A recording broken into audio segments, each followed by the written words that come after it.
Hello বন্ধুরা, Sangeeta lifestyle ব্লগে তোমাদের সবাইকে স্বাগত জানাই। আশা করি তোমরা সবাই খুব ভালো আছো। তাহলে চলো আরেকটা ভিডিও শুরু করা যাক। আজকে সোমবার, তো আজকে ব্লগটা আমি বিকেলবেলার থেকে শুরু করছি। কালকে মঙ্গলবার বিপত্তারিণী পুজো, তো বাজার করতে বেরিয়ে পড়লাম। অটোতে উঠে পড়েছি, এই যে অটো ছেড়েও দিয়েছে, তো বাজারে যাচ্ছি।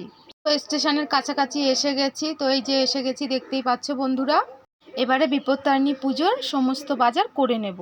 প্রথমে আমরা ফলের দোকানে যাব। আমরা তিনজন এসছি, তো তিনজনের ফল বাছা হচ্ছে।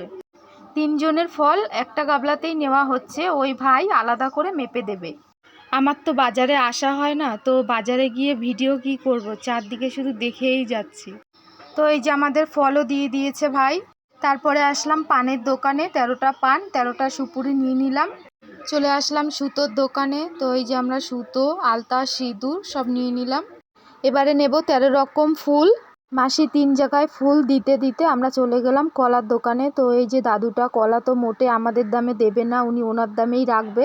তো লাস্টে রাজি হলো, বললো যে নাও নিয়ে যাও। তো এই যে লাস্টে আমরা ফুল নিয়ে এখন বাড়ির দিকে ফিরছি। বাড়ি ফেরার পথে আমরা গেলাম একটা চকলেটের দোকানে, তো আমাদের বাচ্চাদের জন্য আমরা চকলেট ফ্রুটি নিয়ে নিলাম। তো যাওয়ার পথে একটা মন্দির দেখো তোমরা, মা শীতলা মন্দির, খুব বড় করে এখানে পুজো হয়। বাজারে যাওয়ার আগে আমি দুব্ব ঘাস তুলে রেখে গেছিলাম, তো এবার আমি সুতোগুলো বেঁধে নেবো। তো আমার এই যে সুতো বাঁধাও কমপ্লিট হয়ে গেছে। তো এই যে এখন সকালবেলা, ওয়েদারটা ভালোই লাগছে, তো আমি এখন ঝাড় দিয়ে নিচ্ছি উঠোনটা। ইটগুলোর জন্য ঝাড় দিতে অসুবিধা হয়, তাও কিছু করার নেই, এখন বর্ষাকাল, তো ওর জন্য ইটগুলো উঠোনে পাতানো। তারপরে আমি রান্না বসিয়ে দিয়েছি, আজকে নিরামিষ রান্না হবে। তো মুগ ডাল আমি ভেজে নিচ্ছি, এবার সেদ্ধ করে নেব। আর গাটি ছিল, তো গাটির তরকারি করব।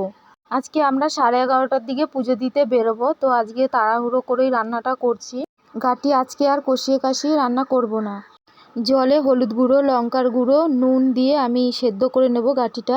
সেদ্ধ হয়ে গেলে জিরে ফোড়ন দিয়ে লাস্টে তেলে রাখা জিরে ধনে গুঁড়ো দিয়ে দেবো। তো এদিকে আমি এই যে সার্ফটা ঢেলে নিয়েছি। তো আমার বরকে বলেছিলাম যে সার্ফ নেই, তো সার্ফ, বাসন মাজার সাবান, স্কচব্রাইট আর একটা সর্ষের তেলের প্যাকেট এনেছিল, তো সেগুলো আমি সব ঢেলে নিলাম। তো এবার আমি এই যে ন্যাতা দিয়ে নিচ্ছি। মেজে থাকলে তো একটু মুছে নিয়ে গেলেই হয়ে যেত, তো কিছু করার নেই, মাটির ঘর, আমার ন্যাতা দিতেই হবে। তো এবারে আমি ন্যাতাটা দিয়ে নেব। ওদিকে আমার রান্না করাও কমপ্লিট হয়ে গেছে, তো এবারে ন্যাতা দিয়ে আমি স্নান করে ঘরের পুজোটা দিয়ে নেব। তারপরে সবাই রেডি হয়ে পুজো দিতে বেরোবো। তোমাদের ঘর ফাঁকা দেখে মনে হতে পারে যে ছেলে কোথায়, বর কোথায়। তো আমার বর কলকাতায় কাজে গেছে, ছেলেও স্কুলে চলে গেছে সকালে। তো এই যে আমরা মন্দিরে চলে এসেছি, পুজো আরম্ভ হয়ে গেছে। এর পরের পুজোতে আমরা বসবো। তো আমাদের একজনের সুতো বাঁধা হয়নি, তো আমরা হাতে হাতে সবাই মিলে ওর সুতো বেঁধে দিচ্ছি। তো এবারে আমরা বসলাম পুজো দিতে। ব্রাহ্মণ এই যে গঙ্গার জল ছিটিয়ে দিচ্ছে। আর এই সিঁড়িতে যারা বসে আছে ওনাদের পায়ের অসুবিধার জন্য ওনারা সিঁড়িতে বসেই পুজোটা কমপ্লিট করেছে। তো এই যে আমাদের পুজো দেওয়া কমপ্লিট। এই যে মাকে তোমরা দেখতেই পাচ্ছ। তারপরে তো সিঁদুর পরানো শুরু হয়ে গেছে, তো সবাই সবাইকে এরকম সিঁদুর পরায় পুজোর শেষে। আবার এই বিপত্তারিণী পুজো দেওয়ার জন্য আমাদের সামনে বছরের জন্য অপেক্ষা করে থাকতে হবে। তো তারপরে এই যে পুজো দেওয়ার পরে এরকম সুতো সবাই পরে নিতে হয়। তারপরে যে 13টা পান সুপুরি কলা কেনা হয়েছিল, সেটা ওরকম 13 জনকে দিতে হয় পান সুপুরি কলা। এই যে সেই দিচ্ছে পান সুপুরি কলা। তো বন্ধুরা তোমরা দেখতেই পাচ্ছ। তো এই যে দেখতেই পাচ্ছ পান সুপুরি কলা প্রসাদ অনেক জমা হয়ে গেছে। তো পুজোর শেষে এই যে আমরা বাড়ি ফিরছি। তো বাড়ি ফিরে দেখছি একটা ফেরিওয়ালা এসছে। তো আমার একটা বাসন মাজার গাবলার দরকার ছিল, তো সেই গাবলা ওনার কাছে পেলাম না।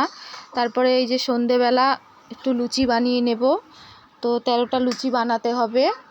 তো 13টা লুচি আমার কমপ্লিট হয়ে গেছে, আর ওই দুপুরের তরকারি আছে, ওই দিয়ে খেয়ে নেব। তাহলে বন্ধুরা ভিডিওটা ভালো লাগলে লাইক, কমেন্ট, শেয়ার আর সাবস্ক্রাইব করতে ভুলো না। সবাই ভালো থেকো, দেখা হচ্ছে পরের ভিডিওতে। টাটা।